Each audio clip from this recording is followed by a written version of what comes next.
రాజ్‌బీ శెట్టి సినిమాలంటే కన్నడతో పాటు తెలుగు ప్రేక్షకులు కూడా బాగా ఇంట్రెస్ట్‌గా చూస్తారు. అయితే ఇందులో రాజ్‌బీ శెట్టి స్వామీజీ పాత్రలో మాత్రమే నటించారు. కర్ణాటకలో తన కూతురు పెళ్లికి తల్లి ఆత్మ వచ్చిందనే వార్తను తీసుకొని హర్రర్ కామెడీగా బాగానే రాసుకున్నారు. సినిమా మొదలైన దగ్గర నుంచి నవ్వుతూనే ఉంటాం. కొన్ని సీన్స్‌లో అయితే పడి పడి నవ్వాల్సిందే. అయితే సినిమాలో ఒక మంచి మెసేజ్ కూడా ఇచ్చారు. ప్రీ క్లైమాక్స్ నుంచి ఆ మెసేజ్‌ని బలంగా అందరికీ కనెక్ట్ అయ్యేలా చేశారు. అలాగే ఒక లవ్ స్టోరీ కూడా చాలా బాగుంది. ఎక్కడా బోర్ కొట్టకుండా నవ్విస్తూనే చివరిలో కాస్త ఎమోషనల్ చేసి మంచి మెసేజ్ ఇచ్చారు. ఇప్పటి వరకు హర్రర్ కామెడీ అంటే ఒక పాత బంగ్లా, అందులో హీరో వాళ్ళ ఫ్రెండ్స్ హీరోయిన్ ఇలా కథ చెప్పేస్తారు.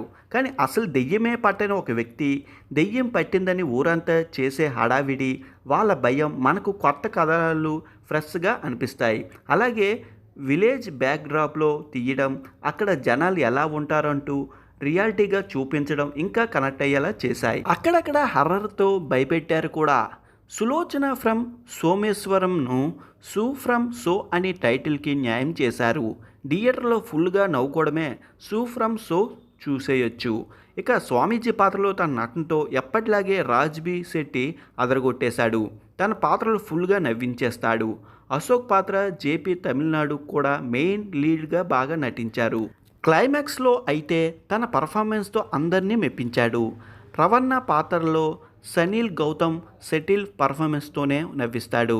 ఇక మొత్తంగా చెప్పాలంటే సు ఫ్రమ్ సో ఒక కొత్త కథనంతో కామెడీ హర్రర్గా థియేటర్ ప్రేక్షకులకు ఫుల్గా నవ్వించే సినిమా.